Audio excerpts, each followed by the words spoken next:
Okay, welcome back to Luther Sewell's Woven in Time. By the way, we're in Dwight's beautiful backyard, is where this comes from, and the last one with him too was in the same place, actually sitting on his swing in his backyard. Uh, but we're back for some more stories about family history and his history in particular, um, things that he remembers about his childhood, which was really a wonderful childhood because he had me for a big brother there at the house all the time. So that that really is what made his childhood so great, I think. Plus, he didn't have a bad mom and dad. He had a little brother eventually in 5 years. He had a little brother that kind of tormented him a little bit. He loved him too. Um, okay, I won't. Dwight, you got any more stories for A us? few stories. First of all, Dugan was talking about that I was somehow the beneficiary uh, of being his by being his younger brother. As his younger brother, I received some traumatic experiences actually from being there as his younger sibling. I remember one time I told you about the back porch that we were on before, uh, that where Mama cut her finger and had to go to the hospital and caused her to have a baby. Well, Actually, Mom came home from the hospital before she went back to have the baby. it was shocking to me. I thought, Mom, you are such a baby. You cut your finger and now you're going to the hospital. That is ridiculous, Mama. Because we did that. I did that every time I fell down. Big deal. I didn't go to the hospital for it. Well, anyway, one day Mama was mopping the back porch off, the screened in back porch, and she locked it. She locked the screen door so I couldn't get in the summertime, we went outside in the mornings. My basic idea was, Dwight, you're leaving the house. You're not staying inside. If you want to look at a book, you can take it with you and sit out under the tree, but you're not coming in the house. So until the afternoon, sometimes most of the time, she'd let me come in and we'd take a nap together on the front porch, or not on the front porch, in the front bedroom where the windows were open and we had nice wind flowing through, breeze flowing through. Usually it would end up Mama going to sleep and me getting up and going back outside and playing. Anyway, this day Mama was mopping the yard, mopping the back porch, and I was out playing and I had to go inside for something. I don't remember what. It couldn't have been going to the bathroom because we never went inside for the bathroom. There were woods everywhere. And but I wanted to get in the house, and I knocked and knocked on the back door. Dwight, get off the back, get away. You're not coming in here. If you get back in here, I'll spank you. You let the flies in. So I was pretty determined to get in. So I walked around to the front of the house, and we had a big picture window in the front. It wasn't one solid pane; it was a whole bunch of little panes, but it constituted a big picture window. And I wanted in. So I'd seen the cowboy shows how they just hit had fights and went right through windows and everything. So I was going to do that. I took my right hand, so I got to use my right hand. Wham! I went right through the picture window, which didn't hurt too bad. But then I pulled it out. And when I pulled it out, all those pieces of glass, they got all over me. It hurt, and there was glass sticking out, and it was bleeding. And immediate pain. I ran around to the back door. Mama, Mama, take me to the hospital. I'm bleeding. I cut my hand, but I didn't stop. I went back around the house. Mama, Mama, take me to the hospital. What's wrong? She saw my bloody hand and she came out trying to catch me, but she couldn't catch me. I don't know why she didn't stop and let me lap her, but she didn't. So she went in and got Dugan, and Dugan ran me down.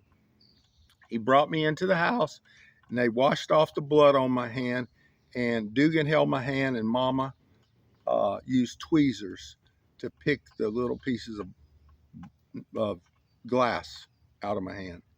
So that was one beneficiary of being his little brother. He could catch me when Mom and Daddy couldn't. Another thing is, he taught me, Mom and Daddy, when Daddy Dugan would go off dating in the 59 Impala, they'd make me come along. Well, Dugan had a girlfriend named Janet Godwin, and they would get in the front seat. Of course, they were driving down the road, and I'd be in the back seat. And Dugan would turn around to me and say, Dwight, see how many times I can kiss her in a minute. I'd be okay. I don't think I did. And he would go, they'd start kissing each other, and I'd be going, hurry, Dugan, you got it up to 5. Let's go, you know. And so I'd be he incorporated me as his cheerleader, and I thought, you know, I never told anything because I was part of the plan. So that's the kind of things he did. He played with my mind. I don't remember that. Oh, I do. But I kind of did like to kiss Janet Goff. We were on Phillips Avenue. She had a birthday not long ago, as a matter of fact. Really? Is she alive? Yeah. Lives in Winston-Salem. Summit Avenue, where Summit Avenue turned on to Phillips Avenue. That was the first place that I remember doing that kissing game where I was having to speed him up. You know, come on, a little bit more intensity, Doug. So that was what we were doing. Another time he took me riding in the car, and we went down toward Rayford on 22, and he got that car. We were flying down through the sand hills of North Carolina. And wasn't long after that, I was riding in the same car with Daddy, and we were on Highway 29. That was Daddy's car I was driving. Yeah, going up toward Reedsville. And Daddy got it up to like 80 or 90 miles an hour. I was like, Daddy said something to me. It had a 4-barrel carburetor. It could really take off on you. He said, he put the foot down on the gas pedal, and it was like somebody hit you in the back, man. You just took off.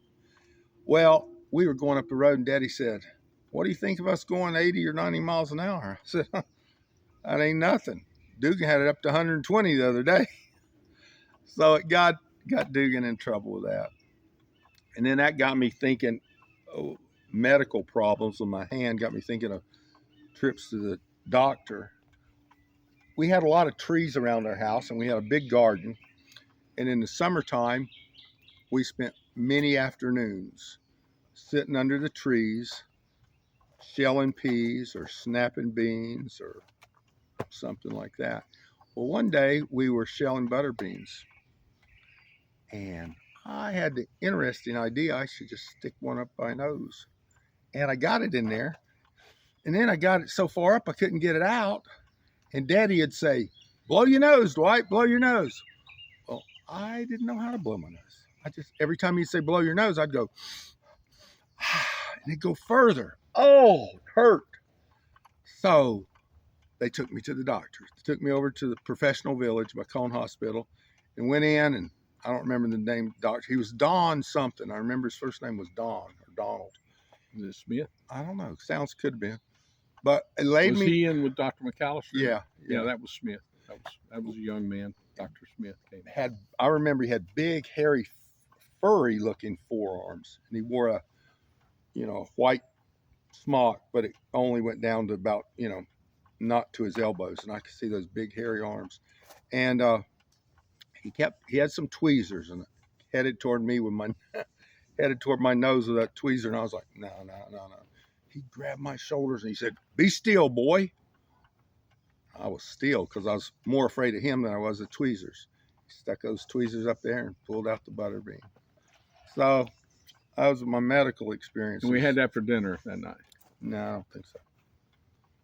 But we did have some good cooking. My mom was a prodigious cook. She could make anything taste good. She some of her recipes were unorthodox. She made orange Christmas cookies with the orange peels. We liked them. She fried dandelions with fat back and made pine needle tea. That was good. The dandelions, I wish I could eat some of those today. I don't know exactly how Mom. I don't even know if she fried them. They were greasy. She made them in the frying pan. I don't know exactly. If I did, I'd make them myself because it was a good dish. But I remember her pouring the hot bacon grease over the top of them. I didn't know she put them in, but she did put them in the pan too. I'm pretty sure. But it was good. It was like he said, it was greasy, but it was good. And we're the only one. I don't remember my Aunt Bob or even my grandmother ever fixing dandelions. My mom's the only ones that do it. We'd eat creasy greens too. Do you remember creasy greens? Yeah, I remember them. They were greasy too. But they grew out in the edge of the fields and down toward the spring on the back piece of the property. I think they would grow late in the summer or early in the spring. But anyway, I'd go back. I'd go hunting with my daddy. Daddy'd go down in the woods, and he'd kill squirrels and rabbits, and Mama would fry them up, and they tasted really good too. That pine needle tea that she made was vile. It was horrible.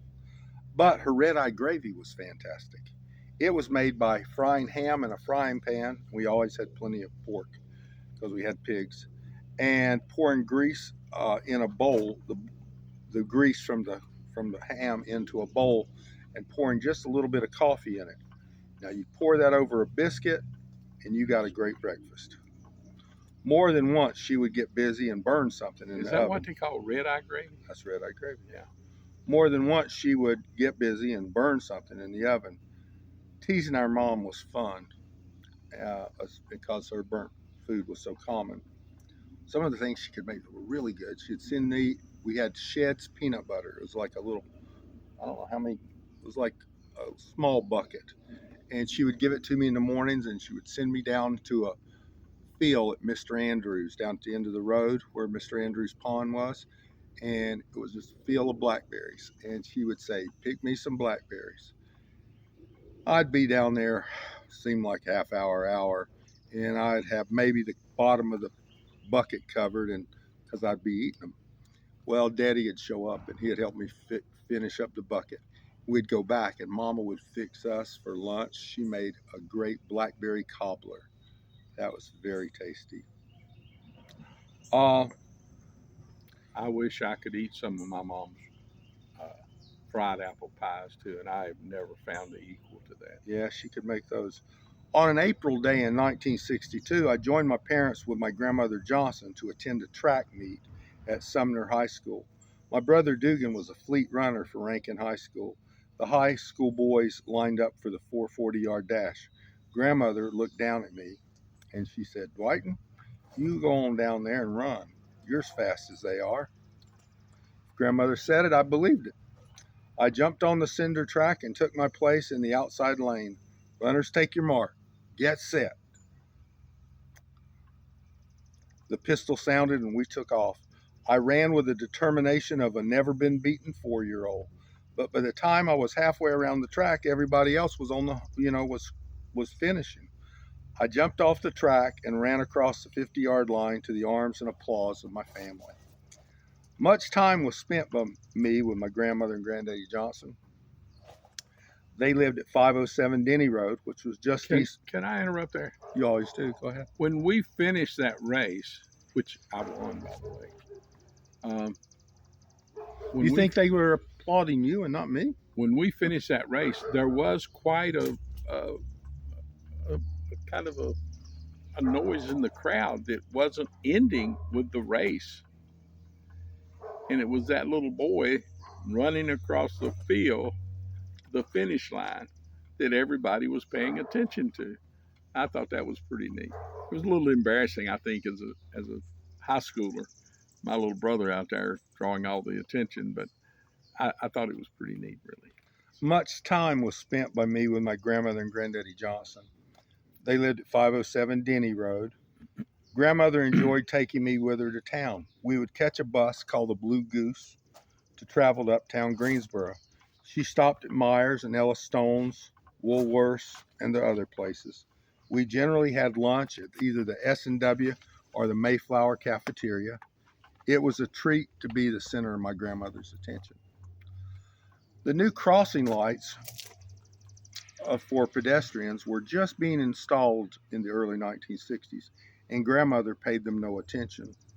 Once I was either 4 or 5, grandmother attempted to walk across West Friendly Avenue from the northwest corner of North Green Street. The corners where at about the same time they built the Greensboro Public Library. Grandmother stepped out into the westbound traffic, and I said no and jerked my hand from hers. She looked back scornfully and kept right on walking. Cars braked and horns blared. Grandmother Johnson froze. A man got grandmother by the hand, and I joined as we walked onto the southwest corner of Green Street.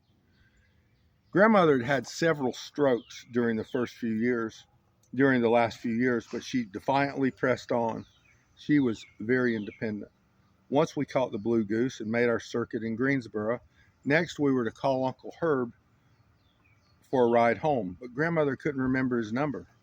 I gave her the number, and Uncle Herb retrieved us. Grandmother made sure that Dwight received abundant praise for saving the day by knowing the phone number. Cool fall evenings found Mama making turnip salad or pintos on the stove. The windows were fogged from the boiling pots. Dessert was often those fried apple pies Dugan was talking about, or perhaps rice pudding that were leftovers from breakfast. No meal was complete without biscuits. She helped me sift the flour and work the dough. When Papa came home, I watched him chop wood, then I picked up the chips for kindling. After supper, we dumped all the leftovers into a bucket on the back porch. When Papa came home, I watched him chop. Oh, I did that one. We walked to the pump house where we ran the spigot over the bucket. Dwight, break up those biscuits so they'll soak up the water, Papa directed. We walked through the dark night to the hog pen. There, Papa poured the slurry slop from the bucket into the trough to the sounds of those anxious, grunting pigs. We had a screen porch which ran nearly the width of the back house. It had a painted wooden floor and was anchored at one end by that chest freezer, and then the long thing that I told you about.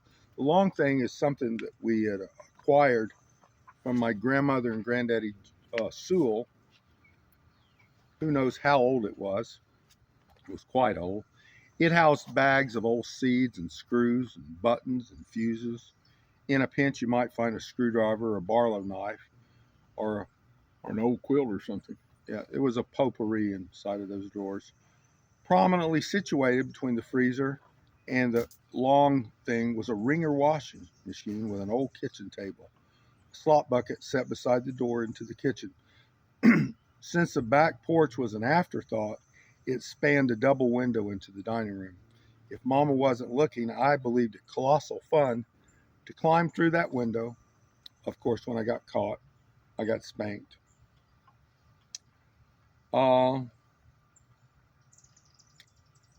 It was in that wringer washing machine that my little brother Herbie, now David, was helping Daddy wash clothes one day, and you'd have to look it up to see what these wringer washing machines looked like.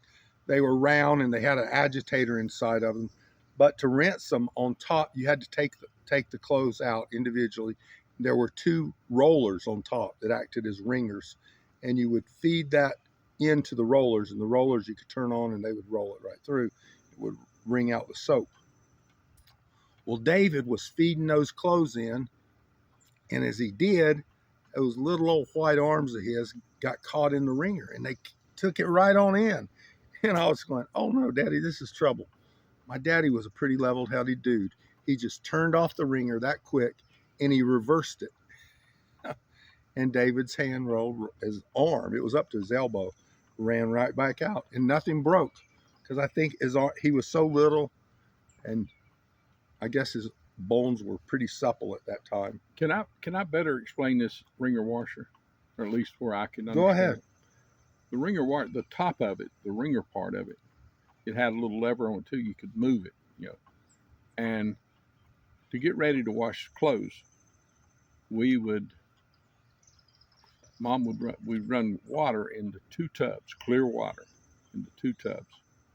And when we would wash, after it went through the agitating cycle, I don't think there was a timer. I think it just did it till Mom thought, okay, it's enough. And she turned the agitator off. She would move the wringer around to where she'd feed the clothes through there. It would go from the washer, you'd feed it, and it'd fall into the tub of clear water. And then she would put her hands in there and josh it up and down, and a little bit of soap would come out of them. And then she would move the wringer around to where she could take it out there and run it into the other tub. And by then it had enough was out of it. Then we would run it one more time through the wringer and get that water out of it, and then we'd put it in whatever, maybe our arms or whatever. We didn't have clothes baskets that I remember. Maybe another just dry tub, and we'd take it down to the clothesline, and we'd hang the clothes up. We attended church in Colfax. That's the first place I can remember going to church. The church sat in right in the middle of a tobacco field. There was a graveyard behind it. Near the highway, 421. And I can remember going into that old building. It was a red brick meeting house. To go to the junior Sunday school, you walked into the foyer and you turned left and you walked across a gym, down the side of a gym, and past the stage on the right, and the kitchen was on the left. Off the wooden gym floor, you walked down a black and white a tile floor. On the wall were hung photos of David O. McKay, J. Reuben Clark, and other general authorities. There was a stairway to the right that went up into some more classrooms, and if you pass that, there was a hall to your right, and it went out the back door. But if you went straight, you went into the junior Sunday school room. That was my area. How I enjoyed my life in my junior Sunday school. There were small pews painted white, a small stage at the front or with a podium. The furniture, like I said, was white. We gave 2.5-minute talks. We sang songs and had a wonderful time. Sister Jean Lee led the music, and she taught us a vast repertoire of songs. Certainly, my favorites were Put Your Shoulder to the Wheel and Give Said the Little Stream. That was my favorite too. I never went to junior Sunday school, but that was my favorite. We received pencils and combs for giving talks. Richie Lee and myself, we were the two prime recipients. I was certain that this was Heavenly Father's house, but had to be told more than once to be reverent. Mama always had me a piece of Clorette's gum on the way to church. One morning, this may have been in Greensboro, I sat down in Sunday school and prepared for the sacrament. It was junior Sunday school. As the prayer was being said, I realized that my gum was still in my mouth.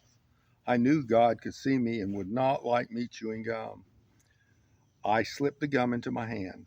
While my eyes were still closed, I pondered how I might get shed of that gum. Finally, I settled on sticking it into my front right pocket. The gum would not get loose from my finger. By the time the prayer was finished, my gum had sealed my right pocket. My hands were tacky with gum residue. It was a traumatic sacrament. I love this. I hope everybody does, because some of the things he don't have exactly right, but I'll let him by with it. Um, but it's lots of fun. It really is, and lots of good memories coming back to me of my little round faced little brother that my mom thought I didn't love to start with. When he was first born, I was 12 years old, but mom thought I didn't love him. But I didn't. I hadn't had a little person around me since Mike Johnson was born in 1950. This is 1957, and Mike was a big boy then. Not Mike was what 7 years old when you were born, and I just didn't know how to. I wanted to handle him, but I didn't want to hurt him. And one day, I started playing with him, and I didn't realize how happy that would make mom because she really thought that I didn't love him because he had shot me out of the saddle because mom favored the baby. She favored the baby. So I didn't have that favored spot anymore. It was Dwight. But I never was jealous of him. I loved him, and I don't know why, but I still love him today, and that really bothers me. Or I won't say it bothers me, but I ponder why in the world I love this guy here. But I do. So Like and subscribe, punch the bell or whatever. Don't punch anybody else. Be pretty. Uh, but till we see you again, be pretty.